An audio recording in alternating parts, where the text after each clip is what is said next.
Tyler Shough named the QB1 for the New Orleans Saints? Could Spencer Rattler be packing his bags? Plus, why LSU needs to nail this coaching hire. We're talking about that and so much more today on the Louisiana Lunch Hour podcast.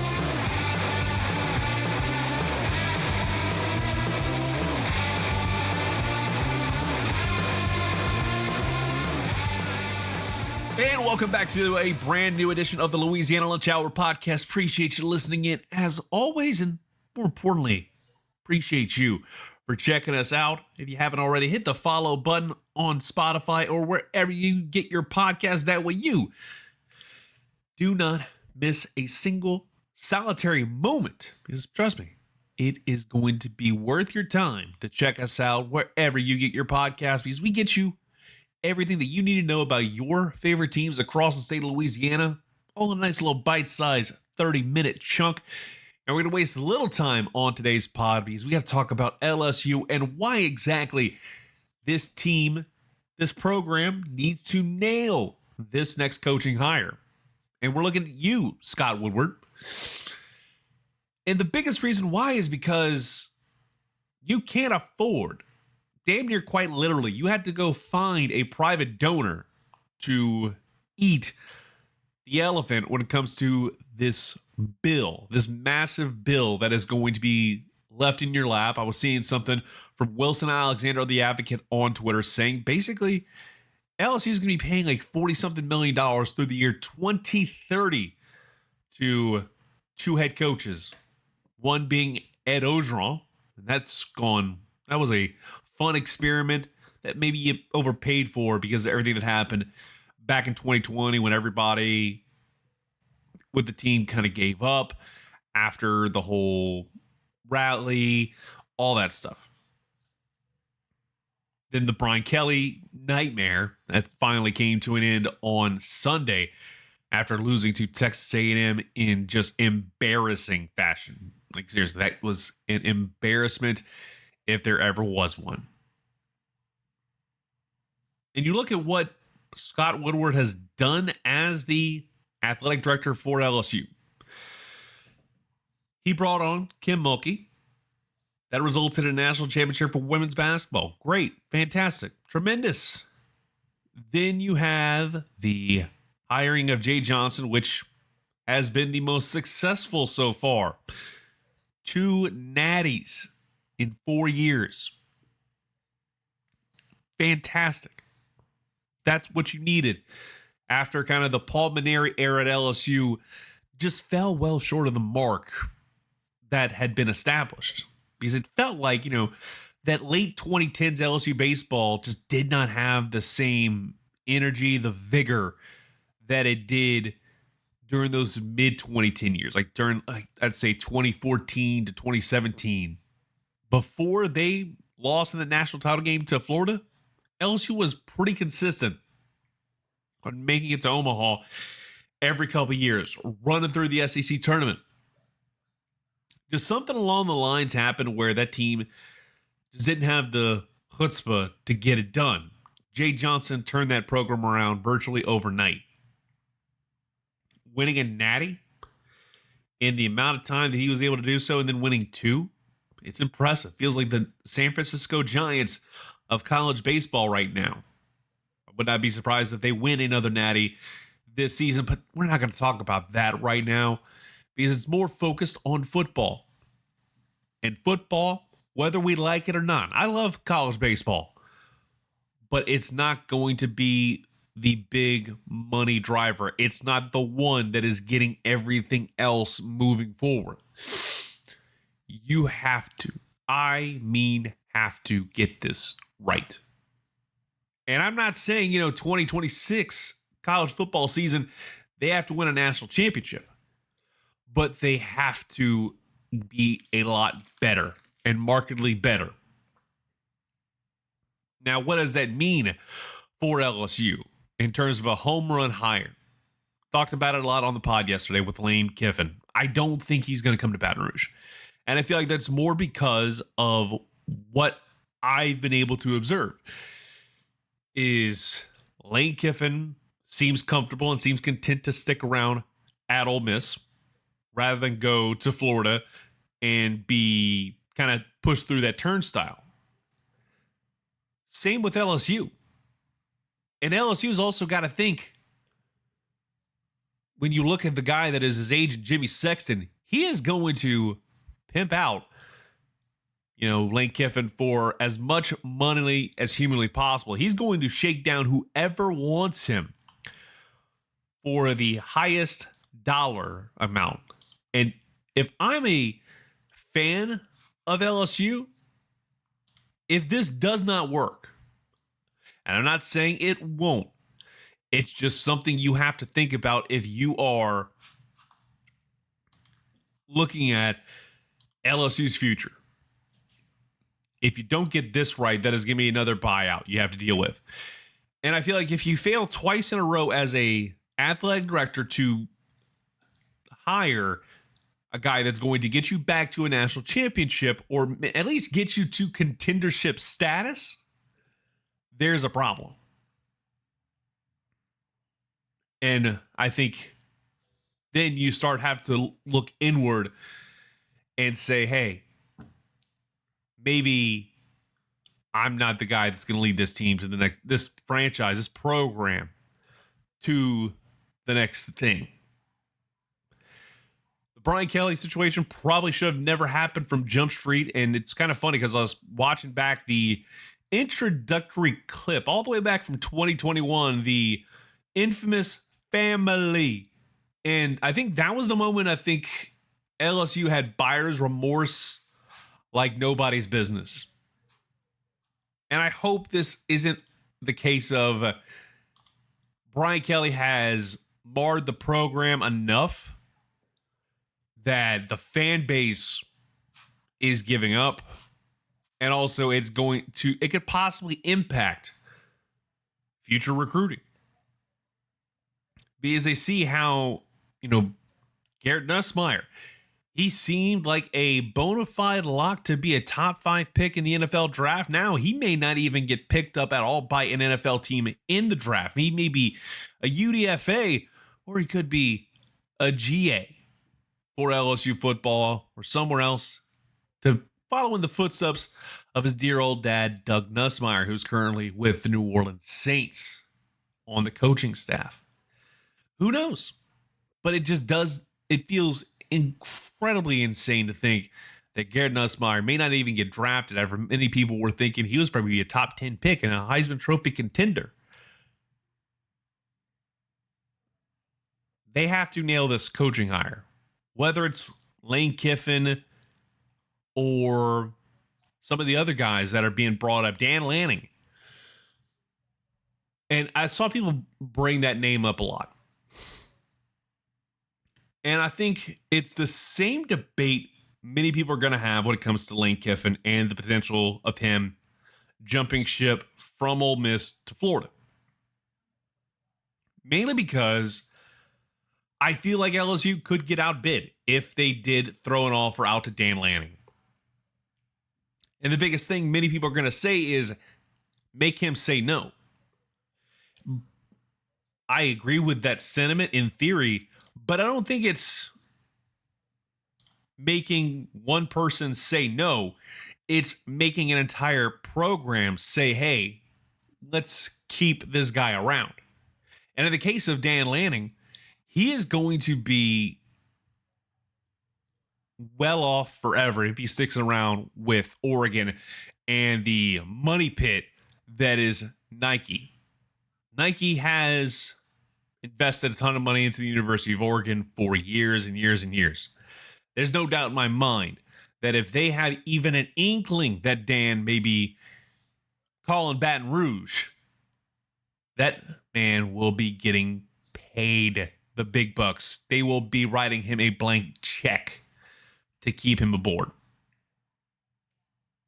Now, maybe it's not the money. Maybe it's another opportunity to have a big challenge and bring a little bit more of a West Coast offense to a LSU team that desperately needs to be changed from the inside out offensively. Again, you look at what this team has done. LSU used to be known as being a running back, university. They have so many great running backs throughout its history, especially over the last 30 years. Kevin Falk, Leonard Fournette, Darius Guice, Clyde Edwards-Helaire, the list goes on and on. But under Brian Kelly, it felt like the running back position has become secondary or even tertiary. You need the run game because that's going to help your offense improve. I just want to see what this LSU team and this coaching search does. Because if you don't, I think you see Scott Woodward out of a job in the next 2 years. If it's not a guy that's a slam dunk hire and you see results immediately. Am I saying you win a national championship year one? No, I feel like that's going to be an impossible task, especially given the climate that we're in right now. This isn't, LSU in the mid 2010s. After Les Miles got fired and Ed Ogeron, more or less, he was able to work the recruiting trail. I feel like if you put that Ed Ogeron at the helm again, you don't see the same results because NIL has changed a lot. You have to find a guy that is going to not only be able to recruit his butt off, but you also need to have some financial backing to do so, to get some of the best players in the country. Seriously, you can go back to last summer. LSU could not find some guys to save their lives to stick around. Bryce Underwood basically went to the highest bidder, and LSU would have loved to have had him with this program. And I'm almost certain Bryce Underwood might have had a shot to be the starting quarterback at one point during this season because of the Garrett Nussmeier situation. His injury may be worse than he's been led on to say. Or in the case of Brian Kelly, he's been very mum throughout this entire season before he got let go this past weekend on how bad it is. Just the offense has been uninspired. Defense has been the defense. It's been okay in certain aspects, but man, the run game for them as well, the run defense has not been great. The offensive line play has been poor. You have to have a guy that's going to be more offensive minded because Brian Kelly has a tendency to be much more defensive oriented. He's been pretty decent, but you have to step your game up if you're LSU on the offensive side of the football to actually turn this around. This is a massive undertaking for, Scott Woodward and crew. If you don't get it right, he is out the door. And it's not going to be pretty after that. Because then you're going to have to pay out his contract. And LSU's already having to just pay out gobs of money over the last few years because of mistakes that Scott Woodward has made. And he definitely is hearing the footsteps. If he's not, he may need to get his hearing checked. That's how I feel about that. Meanwhile, I feel like the footsteps are fast approaching for one Spencer Rattler, because we talked about it on Tuesday's podcast a little bit, is the fact that it felt like Tyler Shough is going to get his opportunity to be the QB1, one way or another. Little did I know, I'd released that episode no more than like 5 hours later, right before I went to lunch. The news comes out that Tyler Shough will be the starting quarterback this Sunday. And I like the idea of it. It's a good, sound concept to do so, to make that decision as we approach the second half of the season. You're playing the Los Angeles Rams. It's probably going to be a loss, but you need to see what he can do. And in my mind, why not do it now and have him run things the rest of the season? I feel like it's not even a knock on Spencer Rattler, because Spencer's been halfway decent. But if you're going to be bad, why not just embrace it? Especially at this point, you're holding the number one pick. At this point in time, You have literally nothing to lose. And as a Saints fan, I don't want to be rooting for a team to tank, but I do want to see if we can get something different out of Tyler Shough. If he looks halfway decent, great. Kellen Moore's guy is going to be the guy to be QB1 when we start the 2026 season. If not, I feel like Kellen Moore may lose his damn mind. Why do I say that? Because he's going to have to make a very, very difficult decision, especially if they don't act at the trade deadline next week.